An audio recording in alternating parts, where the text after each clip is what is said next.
ok? Il fait que des conneries, c'est toi qui l'as pourri la vie. S'il est devenu comme ça, à cause de toi.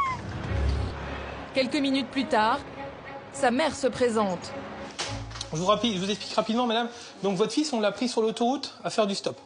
Avec sa valise. Il nous a expliqué, au début, il nous a menti. Du début à la fin, je suis honnête avec vous, il nous a menti. Par contre, il faudra lui faire comprendre au gamin qu'il faut qu'il arrête.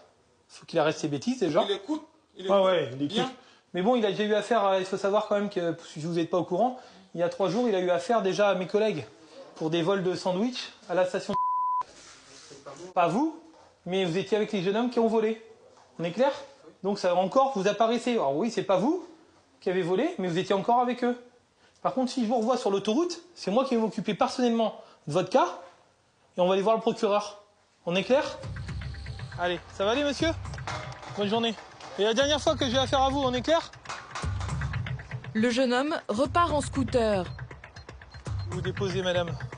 Jérôme, lui, va profiter du trajet pour faire prendre conscience à la mère des risques que son fils est en train de courir. Il va falloir le serrer, hein. Vous savez, madame, je vais vous dire franchement, madame. Je vais vous dire ce que je pense, madame. Je pense que votre fils, dans 2 ans, il est en prison. Vous m'entendez bien, madame? Très bien. Je vous garantis qu'un gamin comme ça, c'est une petite bombe à retardement, vous voyez? Début à la fin. Sous le choc, la dame appelle son ex-mari. Écoute-moi bien, parce que là, je suis ici à gendarmerie. Écoute-moi bien ce que je suis en train de te dire là. Je te l'ai dit, s'il arrive quoi que ce soit à mon enfant, c'est à cause de toi, je te l'ai bien dit. Ok? Non, j'attends pas, écoute-moi bien. Ok? Il fait que des conneries, c'est toi qui l'as pourri la vie. S'il est devenu comme ça, à cause de toi. Selon la mère, si son fils en est arrivé là, c'est parce qu'il aurait été trop gâté par son père. Là où ils habitent, c'est dans un château qu'ils habitent. C'est un château, il a tout. Il y a la piscine, il y a tout. Il manque de rien. Rien de jeu, rien. Il a tout cet enfant, il a tout.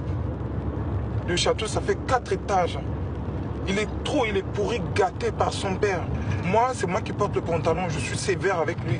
Et son père qui lui gâte, c'est à cause de ça qu'il est pourri aujourd'hui. Alors cette fois, Jérôme appelle le père du jeune homme. Vous savez, l'enfant roi, c'est fini. L'enfant roi, ça paye pas. Ce que j'entends par l'enfant roi, c'est de céder aux enfants, des privilèges. Allez, la télé, le téléphone, les tablettes et Internet, fini. Claire, faut le serrer. Faut lui donner. Il a tout cassé. Quand il est énervé, il a cassé la maison entière. Eh ben, vous. Dans les murs, les portes fracassées, arraché les radiateurs, il a tout fracassé. Tu fais quoi, je le tue? Et c'est presque à contre-cœur que Jérôme laisse cette femme à l'arrêt de bus. Car l'histoire de cet adolescent